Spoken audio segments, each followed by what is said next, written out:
All right, well, hello and welcome to our webinar on evidence synthesis and politics, policy, and international relations. My name is Annelise Sklar, and I'm the Assistant Program Director of the Scholarship Tools and Methods Program at the University of California, San Diego. And I'm also a member of the PPIRS Professional Development Committee, who are sponsoring this webinar today. I'm joined by my colleagues, Emily Keller, who is the Political Science and Public Policy Librarian at the University of Washington, Andrew Dudash, the Librarian for Political Science, Policy Studies, and Government Information at Pitt, and Penn State. I didn't write that down. And Sarah Young, the Social Science Liaison Librarian at Carnegie Mellon University. And so the story of this webinar is that Emily, Andrew, and I were participants in the IMLS-funded Evidence Synthesis Institute back in August. This institute provides evidence synthesis training for librarians who support non-medical disciplines, and it covers a range of methods and with a focus on specific challenges of conducting evidence synthesis with literature outside of health and medicine, which is sometimes a little messier than it is in those disciplines. This institute also strives to build a community of practice for evidence synthesis outside of traditional medical librarianship. And Sarah was one of the planners and presenters in this institute, and she is by far the expert among us in evidence synthesis. She was our team leader during our daily discussions, and we're really fortunate that she was willing to join us today and actually provide much of the content for this webinar. The Institute itself it was a fabulous experience, and we all left the Institute feeling really excited about sharing systematic and scoping review methodologies and best practices with the researchers that we work with. We were excited about creating reproducible searches and experimenting with tools that we learned about, like Publish or Perish. And we really wanted to share what we learned with PPIRS because we thought you guys might be excited about this too. So today's webinar is really just a high-level taste, but we wanted to make sure that you know the applications for the March Institute are now open if we piqued your interest. And if you're accepted, this institute is free and it will again be virtual in March. And we also wanted to tell you about the ACRL Evidence Synthesis Methods Interest Group, which is a great community of practice for evidence synthesis experts, and they host, I believe, a monthly journal club as well. Okay, so over to Andrew, who's going to talk about how we've structured today's session and make some basic housekeeping announcements.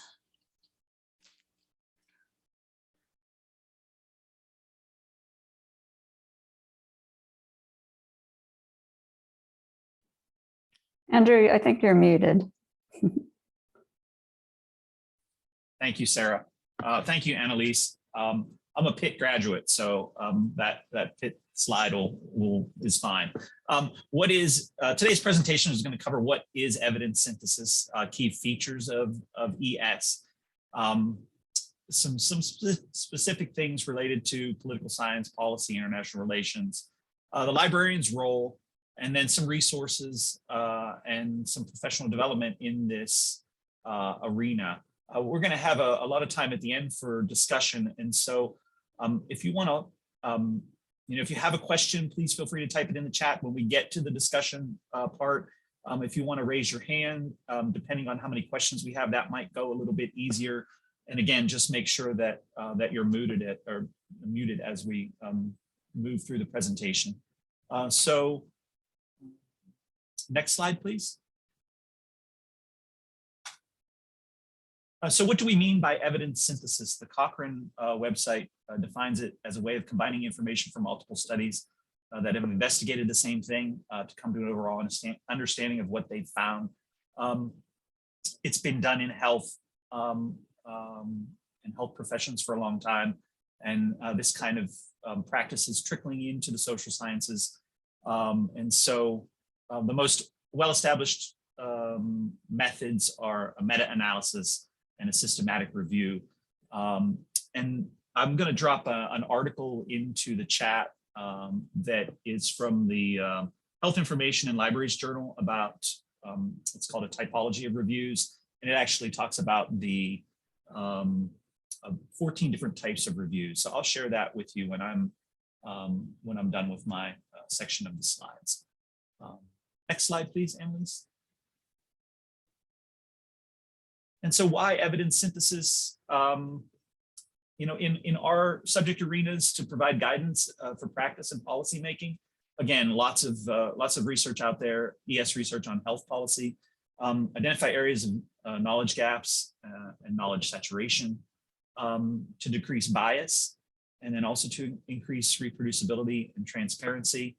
And Emily is going to share with you a list of some resources for further reading and some examples of ES used in our fields. And I think you'll see the why in this slide.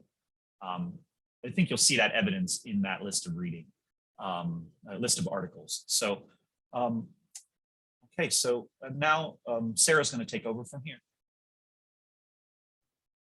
Great, thanks, Andrew. So I'm just going to dive in a bit to some of the kind of nitty gritty about evidence synthesis methods. We're going to start talking about systematic reviews. As Andrew mentioned, systematic reviews are definitely probably the most common form of evidence synthesis and really came out of the medical sciences. Systematic review methods were established probably back in the 1980s or so, and have had so many years of sort of methodological development. But we are certainly seeing more of this kind of method in the social sciences and our disciplines as policy and international relations librarians. So hence, the Evidence Synthesis Institute that we established for non-medical librarians. So systematic reviews, I kind of like to think of them as scientific investigations. I think a lot of folks think they're kind of secondary research, like a lit review, but in my view, they're really novel, research in the sense that they are drawing new conclusions and developing new knowledge based on previously published work. So you can kind of think of a systematic review as a scientific investigation that is based on the subjects, the sort of study subjects of which are previously published or unpublished research. So you're certainly developing very specific questions and using very explicit and predefined methods to establish your findings in a systematic review project. Next slide. So systematic reviews can really ask a very wide range of questions. The types of questions you see on this slide are just a few examples. And as you read these, it probably makes you think of health and medical disciplines, but you can kind of also see how some of these might apply in more of a social sciences kind of setting. So a very common type of question answered by systematic review is whether or not a treatment or an intervention, that can be a policy intervention, are effective. So that's a very common use of systematic review methods. But we also see them used to understand rates and prevalence of certain conditions, correlation or association of factors, understanding the accuracy of a diagnostic test, or used to understand the reliability or validity of a method or measure. Again, possibly an application there in our own work in social sciences. So next slide. So you might be wondering, what's so different about a systematic review from a standard traditional lit review? And there's actually quite a bit that I would say is pretty different. And I would say for the most part, these differences that I'm going to go over on this slide probably apply to a range of evidence synthesis methods. But in the context of systematic reviews, we can talk about, for example, the development of a research question. So in a traditional lit review, those questions tend to be quite open-ended, a bit broad. There's typically not a lot of time spent in defining the concepts or terms involved in the question. Whereas in a systematic review, the questions tend to be quite specific. You're often looking at a very specific and well-defined intervention, for example, in a very specific population or context. So questions are definitely more targeted in a systematic review. As far as study selection goes, this is really kind of, in my view, kind of the underlying foundation of all evidence synthesis methods, in that the selection of studies is meant to be as unbiased as possible. In a traditional review, you can sort of consider that maybe convenient sampling. You're just doing some kind of rudimentary searches, looking for research that might maybe support the idea that you're trying to put forth in a review. Maybe you'll do some citation searching. You'll look at researchers that you know are active in a field.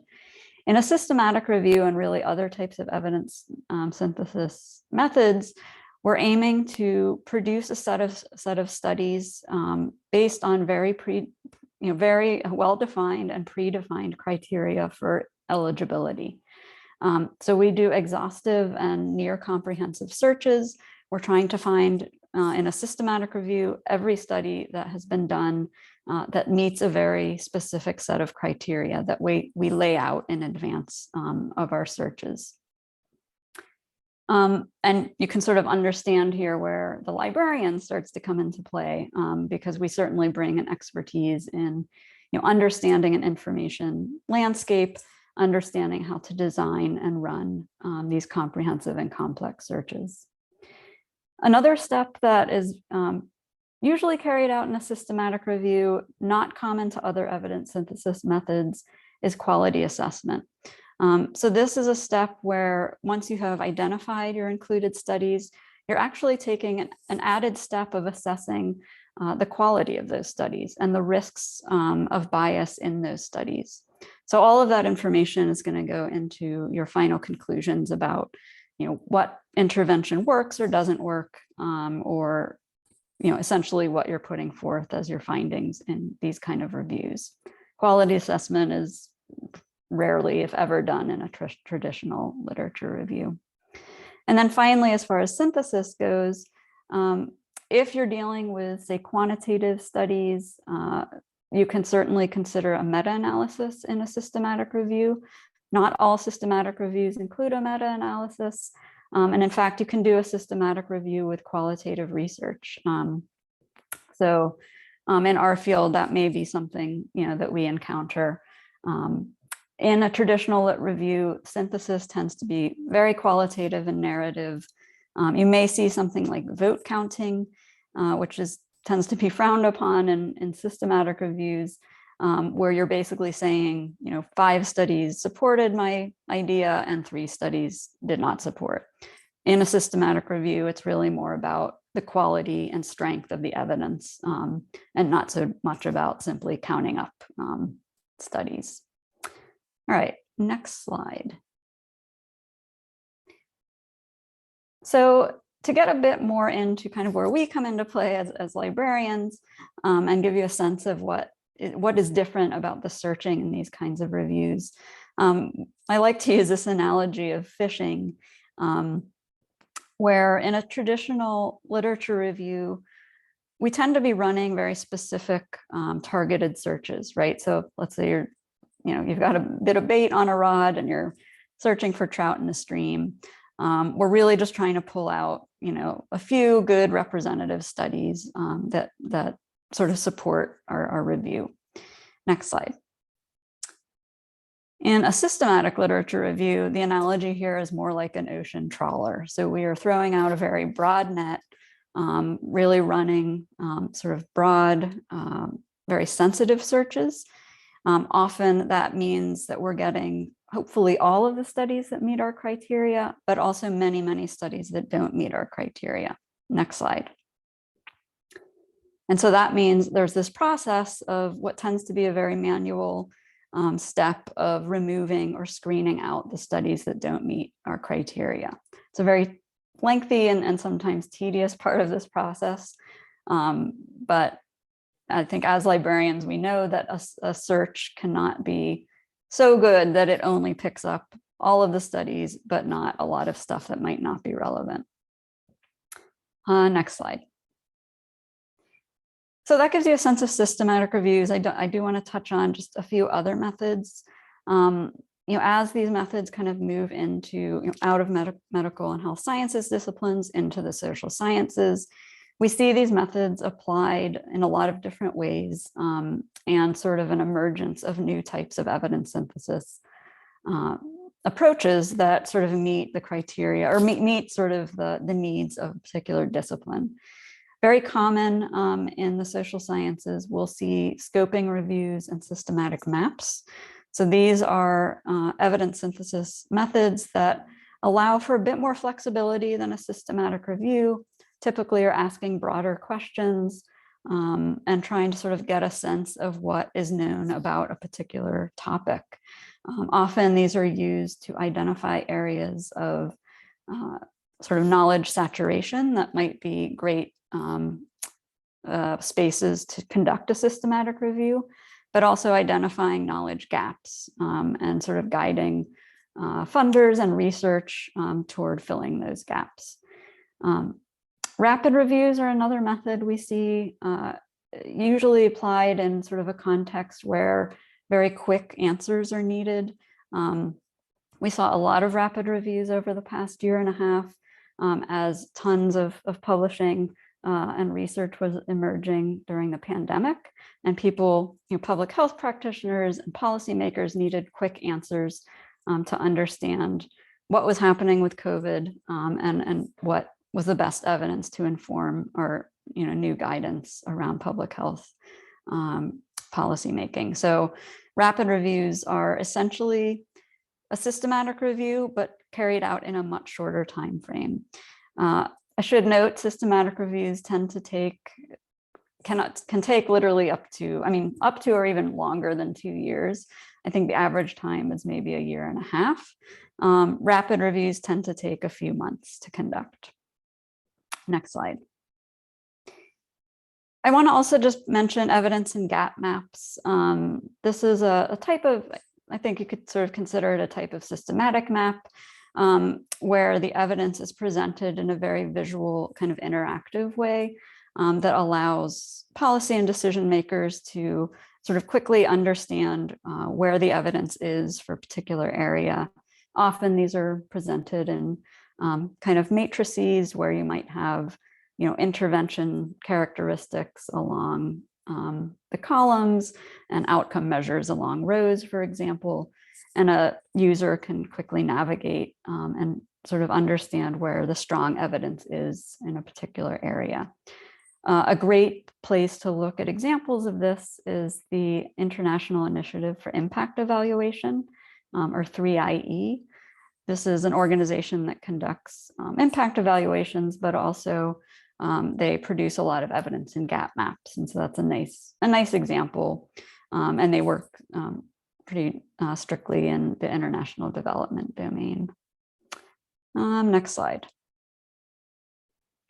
So just to kind of wrap up on this piece, there's some key features that we can think of around evidence synthesis. Typically, you're going to have at least 2 researchers involved in these projects, partly because they are quite an undertaking, but also they sort of in that goal of reducing bias in study selection, you typically need 2 reviewers to be independently screening studies and making decisions about what studies are included. Another common feature is the development, if not publication, of a protocol. So this is essentially, you lay out all of the methods that you intend to use to find, screen, and assess and analyze your studies. These can be published actually as articles in peer-reviewed journals, but also they can be registered in platforms like Open Science Framework. Documentation is really key in all of these processes. I think another place where librarians kind of bring their expertise, certainly in documenting search strategies. Searches in all of these methods should be transparent and reproducible. These reviews are often need to be updated in say 2-3 years when more evidence has been published around a topic. So having very well documented searches allows you to quickly run those searches again and update your review.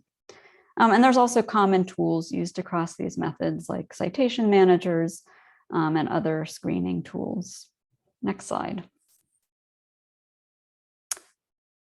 And just say a few more, I mentioned a few times, where our role is, and I think most of you can probably see that we definitely have some expertise to bring to this kind of method. The foundation of these methods is really the searching. Without a good, solid search, you end up with a not very accurate data set to work with. And so it's really key that searches are well conducted and comprehensive and well documented. I think we as librarians have a real role to play in ensuring that these methods are applied well as they move from the medical and health sciences into our own disciplines. And that's really why we established the Evidence Synthesis Institute, to start really building our capacity in our social sciences librarian community to be a sort of experts in this kind of type of searching, and thus peers and collaborators with researchers who are doing this kind of work. This link here on this slide is just a link to our Carnegie Mellon Evidence Synthesis Service, just to give you an example of what a library situated evidence synthesis service might look like. And next slide. I think that's where I'm going to pass it off. Thank you, Sarah. Well, I'm just going to highlight a couple of takeaways that we've discussed in this smaller group and that we experienced in the Evidence Synthesis Institute. And I think you can see from Sarah's presentation how the three of us kind of ended up being groupies of Sarah. The whole training was just fantastic, and we're really appreciative of Sarah's willingness to work with us on this as well. And I'll just say, I think Annelise has sort of made it clear earlier, but I'm speaking as someone who's really not involved in evidence synthesis projects. However, I just wanted to highlight the way that the Evidence Synthesis Institute has already been really helpful to me as a political science librarian. It really, I think even just today, it opened my eyes to the complexity of these methods in ways that will actually help me understand my landscape in my organization better, and I think be able to better identify where gaps in our services might be for our researchers. So we have folks in our organization who have a lot of expertise in this area, but they're in the health sciences. So now being in another part of campus, I can have my eyes open for where these needs might be surfacing in the social sciences. So evidence synthesis has been taken up in, we've kind of mentioned earlier, in some of the adjacent social science fields such as criminology, international development, education, public policy. And that kind of makes sense. These are more sort of applied fields where we would have specific interventions and you would be able to and want to see what works. But it's a different task to do evidence synthesis in a field where there might not be specific interventions, and certainly we don't see a lot of randomized controlled trials in social research, but scholars and librarians are trying to figure out what would it take to adapt evidence synthesis methods so that they can take advantage of what these methods have to offer, which Sarah's laid out for us in terms of reducing bias and presenting more transparency and reproducibility in this research. ESI, the Evidence Synthesis Institute, also really opened my eyes about what might be going on when a user asks for help in doing a systematic review. This term it's often misused. So now I know to probe further when somebody asks me for support in a systematic review. And in that discussion, I often find that their goal is more akin to something that would be better served by a scoping review, which would really determine the quality and quantity of existing research studies without having that very specific research question that you would have in a systematic review. So even just learning more about these types of reviews, even if you're not involved in them directly, could help you conduct a more useful reference interview. And as Sarah explained very clearly, I can still help them with all the things I usually do, and discipline-specific assistance on generating search terms, identifying key databases, searching those databases effectively. But if they're going to be doing a systematic review, I really do need to hand them over to folks, my colleagues who have more expertise in this area than I have. So that takeaway has been really useful. And, early on in the Evidence Synthesis Institute, I kept asking myself as I was hearing about all these sort of reviews that were more in these applied areas, I just kept asking myself, but what about gray literature? We're talking about how we would search all these different databases that are really useful for finding the peer-reviewed journal literature. But in our fields, the literature from research centers, think tanks, NGOs, IGOs, governments are also crucial, really important. So how can we possibly search in a systematic and reproducible manner with these materials that are not reliably found in traditional databases and are just floating around out there? And for me, the light bulb moment was really in learning that it's about being deliberate in selecting the tools that you search and then closely documenting how you selected them and searched them. So instead of having a database with a sophisticated search string, you might actually be searching a particular website like the United Nations, for example, but then documenting how you selected materials from that website. So there's a lot to talk about just in what's going on with these methods in political science and social sciences. And those are just a couple of moments that happened for us in the Evidence Synthesis Institute. Next slide, please. So if any of this intrigues you and you'd like to learn more, because all of it's really fascinating, Andrew's compiled an excellent selection of readings related to the fields in which we work. And on this concise but really nicely representative selection, you're going to see examples of what evidence synthesis looks like in the social sciences. You'll also see some think pieces that I think are really thought-provoking around the critiques and the challenges in adapting these methods in the social sciences. And in my mind, even just, picking one or two of these articles that looks like it might be interesting to you could help you become a more valuable partner to your researcher, the researchers that you work with, even if you're not doing evidence synthesis yourself. Next slide, please.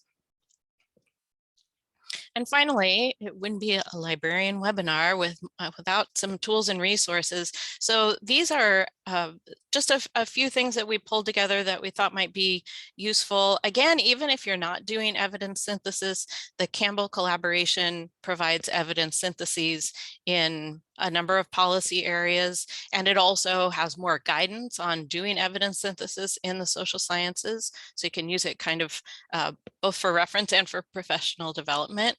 And as Sarah mentioned earlier, the 3IE provides evidence syntheses in international development. So if you're working with users in that area, a tool like this could be really useful just for reference work.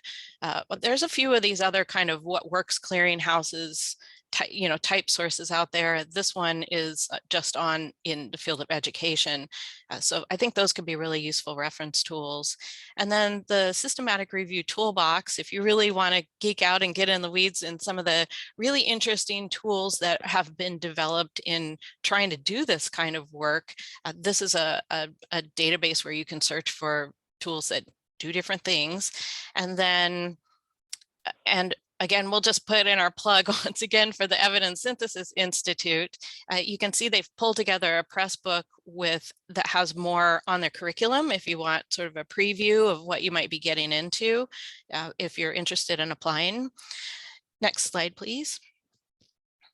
And as Sarah mentioned, that application process is open now for the March offering of the Evidence Synthesis Institute. And here you can see a little bit about who they're looking for to participate in that project as they try to continue to expand this community of practice outside of the health sciences. And now I'll hand it back to Annelise.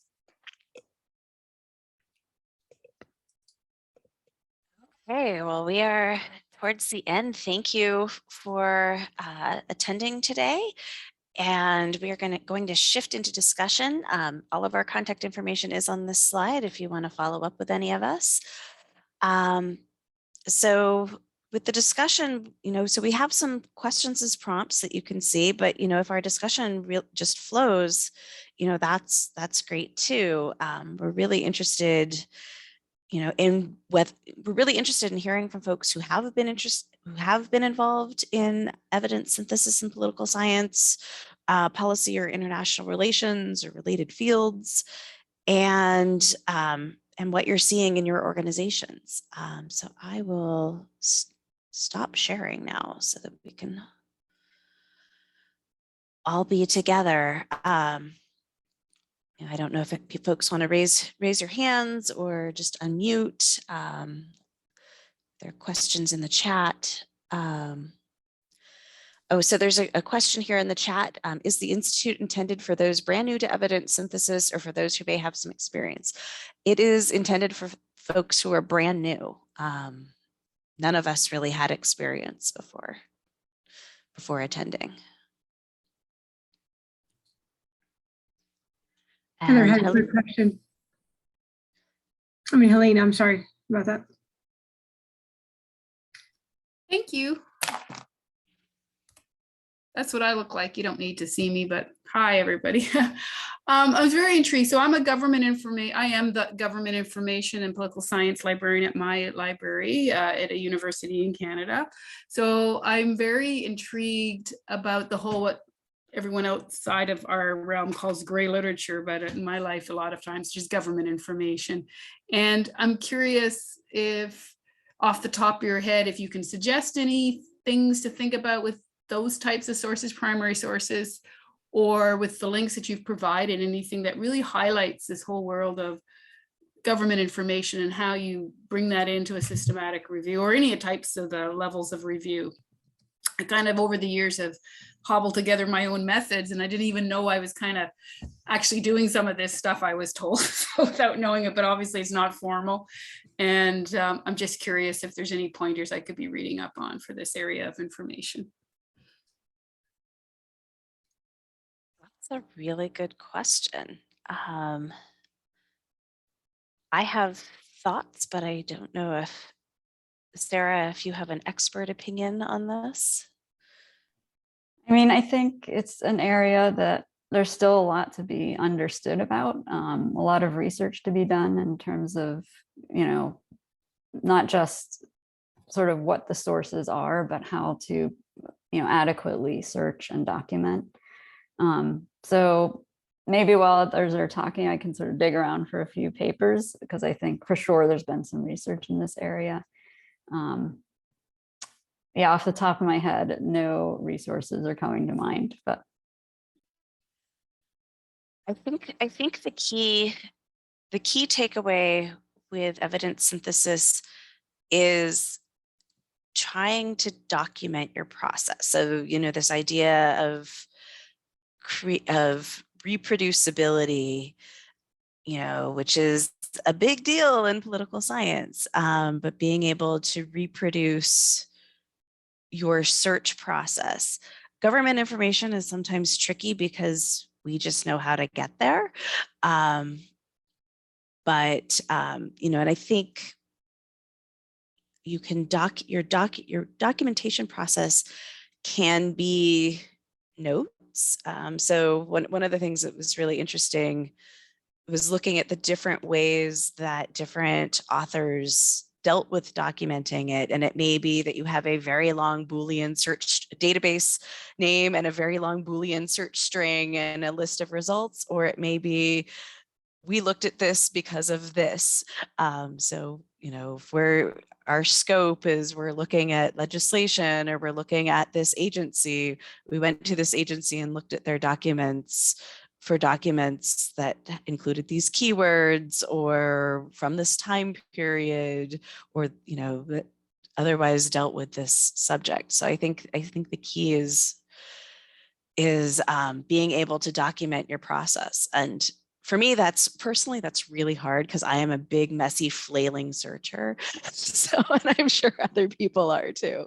So, well, all I've done just to sum up in my world is, as I said, is not professional and it's hardly systematic.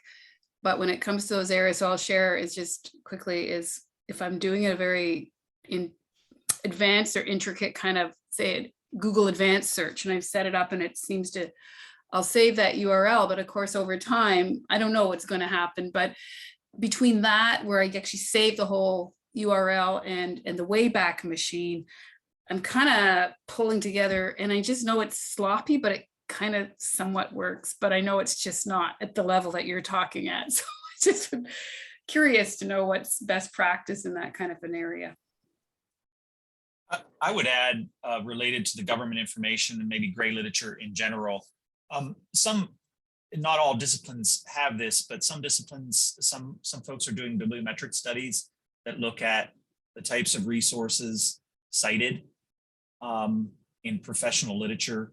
So if you can find something like that looks at gray literature use, I did a study on nursing literature with a couple colleagues, and we looked at several thousand citations and to get a sense for what type of gray literature exists in that realm, and we categorized it. So I know in veterinary, there's some published things related to veterinary science and gray lit. And so that might be something to look at, to see if someone has looked at gray literature use in a particular area, to understand what are the types that you should be aware of before you start the systematic review, right? And that's, and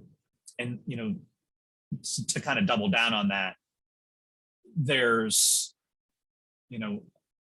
some information out there on how government information is used. But again, I think that's kind of an untapped area, is how is the academic community using government information in their disciplines? And that might go a long way to kind of understanding and planning review from the gray lit perspective. So, but I think it's, as someone mentioned in the chat, types of gray lit and how you search for those can vary by discipline, right?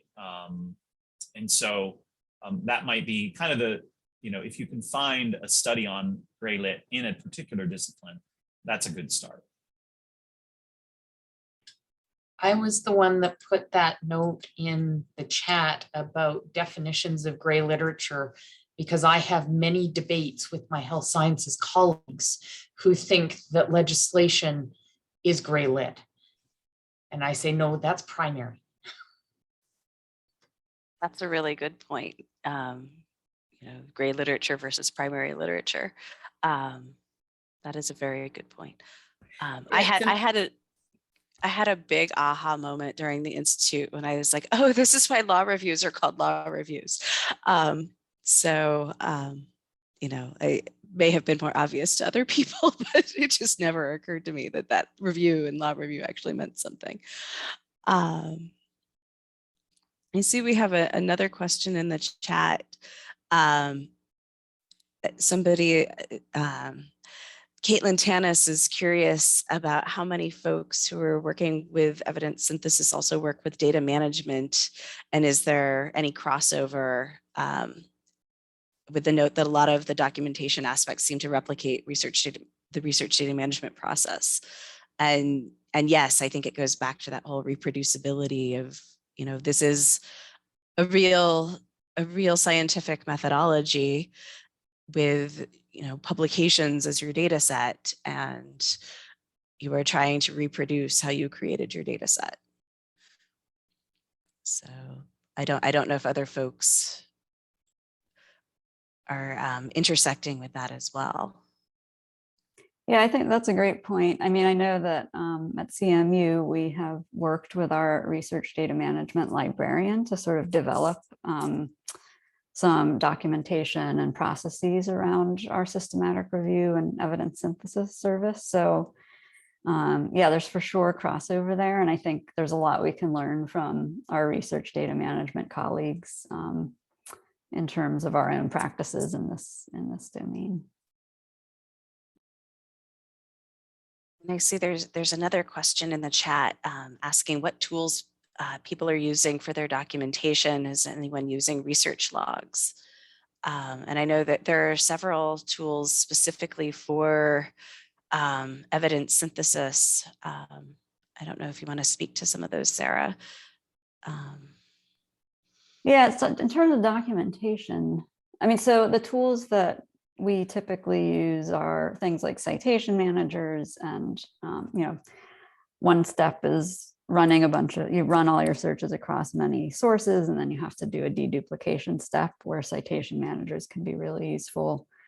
And then screening software, a very common one is called Covidence, that allows for 2 independent screeners to go through all of the studies and make decisions about inclusion.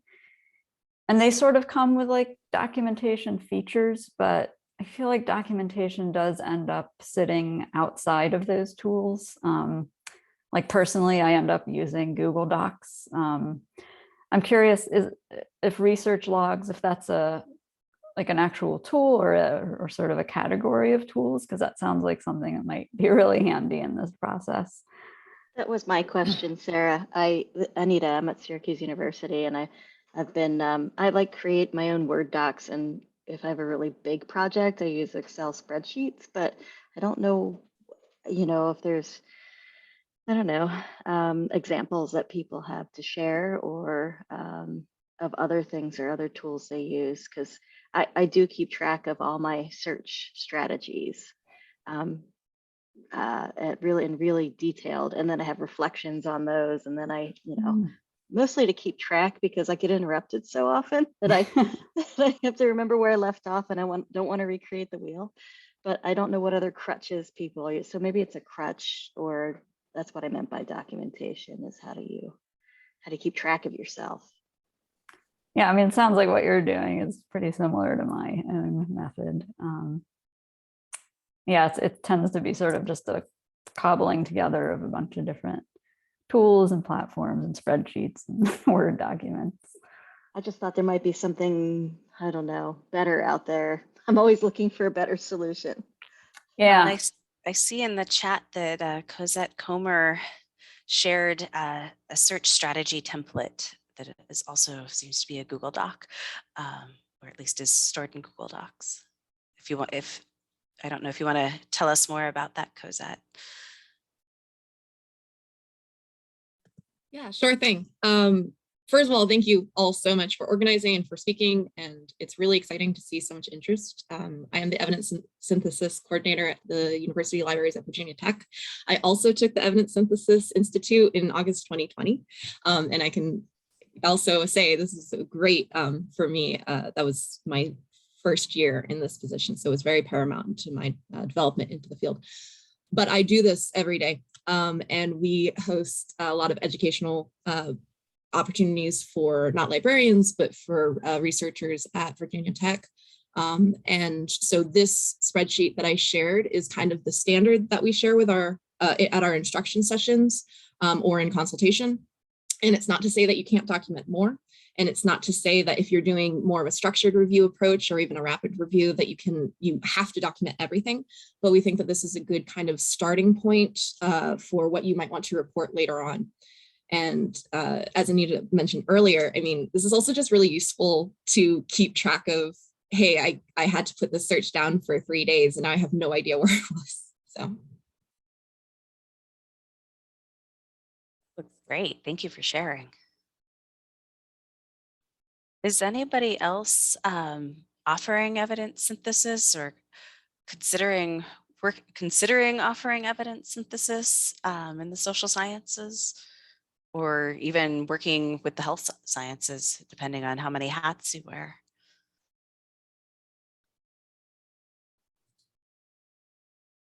I think some people have already mentioned this, but we also are maybe looking like a service for or I can't think of it, systematic reviews. And but I think we're also at first just trying to get ourselves up to speed. And one thing that we're working on right now is actually going through the Johns Hopkins has a course on Coursera that we're just starting to go through. So that's kind of where we are. Great. I see, Helene, you have your hand up again. Yeah, just to mention at our university library, because we literally spoke about this a couple of days ago. I was speaking with a couple of librarians. One of them was the science librarian, and it's interesting. It's almost like what we call negative billing. Nadine might get that. I don't know. In Ontario, we have something called negative billing. So you'll get charged for something unless you say you don't want to be charged, right? So in this case, it's like we're almost being coached because we can't handle it. We don't have enough librarians to do everything we're supposed to be doing at the moment. And with this growing interest from our faculty, of course, and our graduate researchers to just be on board and be part of any of these types of reviews, like be a really active or a full SNOT kind of member of the team.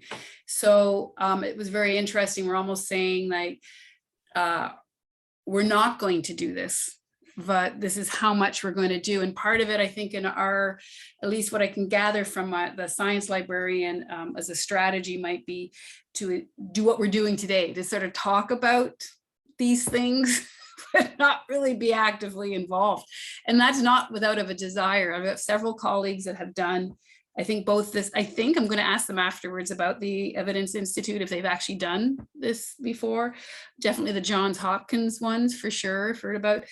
So I've got a few of my colleagues that feel like they're prepped and primed, but I think the more you learn, the more you say, oh my God, I can't do this with the current load of stuff I already have to do, because we're just a medium-sized university and we used to be small so many years ago. So I just find that very interesting is knowing your limits as an organization and what we can actually really do versus a pressure point. So this, I think today, something like today is something we could very well do, talk about these things and make sure people, our users or our research base really understand what's involved and then step out.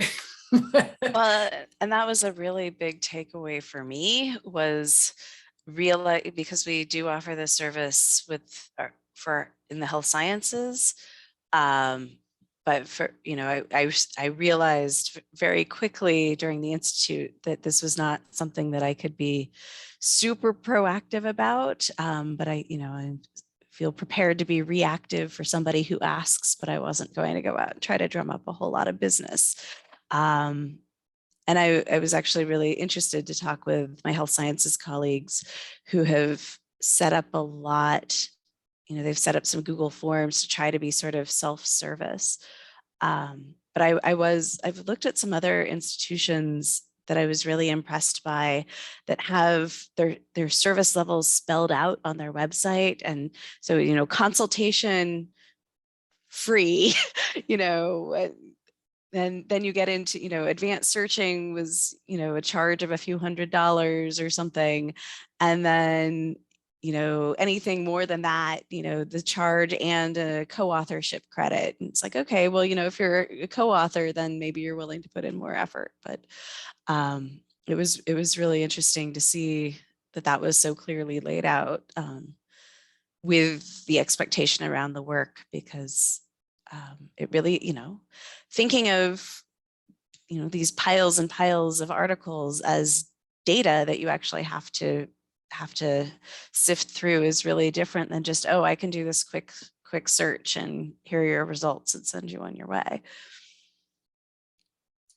Well, and it does seem like some of the guides that folks are sharing, Anzald shared a guide that at Northwestern, and then Angie Gerard just shared another guide. I mean, that could do some lifting for you in terms of getting folks to, well, the education piece about, do you really want to do a systematic review? Do you really have the capacity and the know-how to do that? And some tools to support them in whatever type of review that they're going to do. And like you were saying, Annelise, just a lot of clarity about what librarians can and can't do given current resource constraints. Because I think what Helene is pointing out is that's real. And given that some of these projects, take years, that just may not be sustainable, but could we do more things by providing these kinds of guides that would, yeah, be more self-service kind of tools?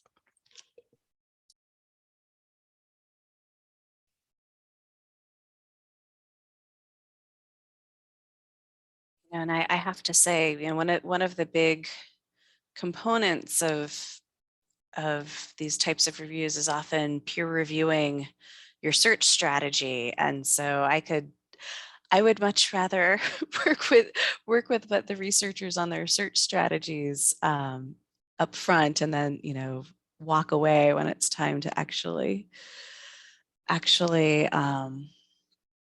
read all the articles and decide whether or not they get to be included, because that's the really time consuming part. But, you know, I am terrified of people publishing studies based on bad searches. Has anybody seen evidence synthesis or considered doing evidence synthesis in library science? You know, sort of in your own work, as opposed to providing service for researchers?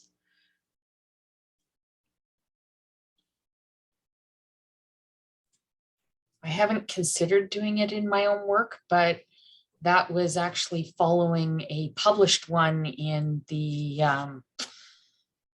Elsevier journal that I poked holes in about 2 seconds. It was on embedded librarianship, and they were missing articles from their own journal. Interesting.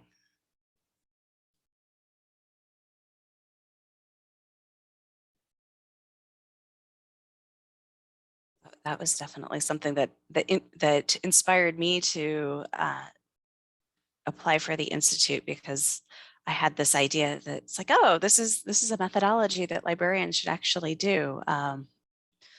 You know, and it's interesting to go and see how, you know, library science is certainly one of the disciplines that sometimes misuses the term systematic review in our publications. We're the cobbler, you know, the cobbler's children when it comes to publishing.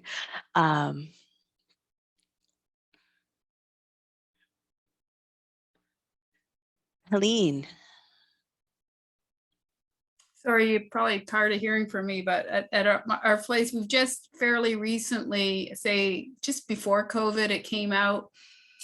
They've, I guess, to match us to faculty on it, because we're part of the faculty kind of collective bargaining unit on our campus, but we're different too. We're the same, but we're different. And part of it to match up was a fund that was created for librarians to do research. So I find that interesting, not that I'd be applying for it, but I can see some of my colleagues going for that. We have in our collective agreement research leave days, a certain number per year.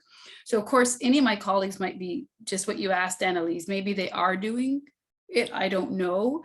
But with this bonus of here's some funding, I could see more, at least in our camp, librarians using that to pull together a systematic review team. Perhaps they'll be pulling in other people and doing what you have to do with that money. Maybe they have to travel and all that other stuff. But I think there is an emphasis there to start doing serious research with the same tools that our serious researchers are doing. So I like that. All right, so we've got about 5 minutes left. Are there other things that we want to talk about or hit on? I see there's some great conversation in the chat. Social work apparently is very interested in systematic reviews. You know, again, one of those sort of health sciences, health policy adjacent fields, but that many of us work with. Jeremy's point here, I think, is that was something that we did talk about in the Evidence Synthesis Institute, was the issue of how stable is the content in databases, and would you actually be able to recreate a search if you went back, depending on how transparent they are about their algorithms. And do you want to say anything else about that, Sarah? Yeah, I mean, I think, you know, the content of databases does change I mean, obviously new stuff is added, but old stuff might be removed. You know, possibly the way the searches are conducted are changing. I mean, there's only so much we can do to create a completely reproducible search. But I think at least the way, you know, in terms of best practices, systematic review searches are documented. You would also include the date, the exact date of the search, that, you know, when you ran the search. You would include both the database name, the database platform. Also, you know, rather than saying, for example, Web of Science core collection, you would delineate all of the sub databases that you had available to you when you ran that search. So we do as much as we can, but yeah, I mean, for sure, there's going to be things that are just sort of outside of our control that make, you know, make these searches not 100% reproducible. I guess one question I have on that is, you know, I actually worked with somebody who was a psychology faculty actually a couple of years ago, and there was a big problem because she was trying to do a really big systematic review. This before we had anything at our university to address this, and I was not really aware of what the options or services were, right? But I was helping craft a search, and over many iterations, like it finally became clear that they had no idea how like underlying databases and search engines work and some of their inherent limitations, right? And it was a big source of frustration. I just wonder like how much discussion actually happens between like the library experts who are maybe doing this and the actual faculty who want to do sort of like the content analysis, but don't understand like what the limitations are with, you know, searches and search technology and what might be missing and what's not capable of being found and all that kind of stuff. Yeah, that's definitely, you know, those are conversations that we have to navigate all the time. And you know, also sort of the question of, well, why are there so many results? Why can't we just run a smaller search and still get the studies, you know, that are relevant to my question? I mean, there's a lot of educating that we do for sure in these reference interviews and in, you know, these collaborations. So yeah, I mean, it sounds like you kind of went through some of those growing pains, and that's just something that happens with every research team, I think. It's rare that you're working with a research team that has done this before and that really understands, you know, the limitations and the implications of doing a systematic review. And so, you know, the more we can educate ourselves, you know, often they turn to us to sort of understand what it all means and what the methods are, and certainly the database, you know, inner workings and all of that stuff. So yeah, these are definitely common conversations that we have.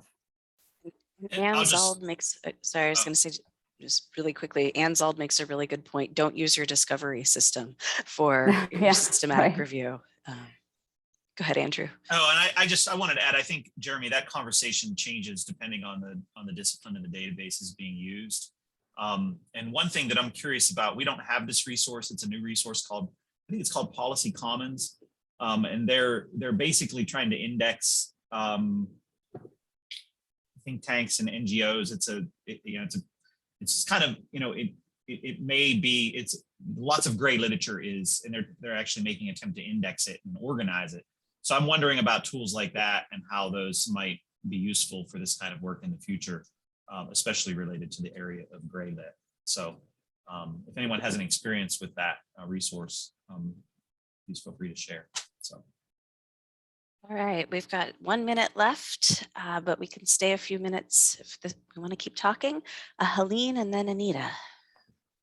I'll just be very quick. Sorry, Anita, you can go. I just want to say with what else is changing too that we've been caught up with is language. So it's been very important in Canada. Just things like Indians in North America, that is completely gone or trying to be eradicated in many things. So language changes, use for, we have to be aware with systematic reviews, I would think, all versionings of language, and that can be problematic. That's a really good point. And Anita. I have a curiosity question. Has anybody been contacted by their publishers that your users are using the data inappropriately or downloading too much or whatnot. We had an incident about a year ago where one of our social work faculty just went crazy and ProQuest came out. Well, bam, you know. I don't know if anybody else experienced that, but I was like, would you like some help with crafting your search? Anybody else experience that? Eco publishers have done that and pulled content because of it. Oh, I've actually had luck working with our vendors and when doing these kind of searches, and they've been pretty understanding and accommodating and helpful in terms of making it possible to run these complex searches when sometimes it's a little tricky. But yeah, I could see that certainly being a problem. I think we do have to wrap up. It looks like We are at 12:01. So I think it's time to go, but this has been a great discussion. Thank you all for coming. Again, we strongly encourage you to apply for the Evidence Synthesis Institute if you're interested in learning more. The ACRL Evidence Synthesis Methods Interest Group has an ALA Connect list that you can join. Lots of resources. So thank you all. This has been really interesting to hear what folks are doing and thinking about. Thank you very Thank you, much. Sarah. yeah, thanks everyone. Thank you. Thanks, everyone. We've got notes for future stuff.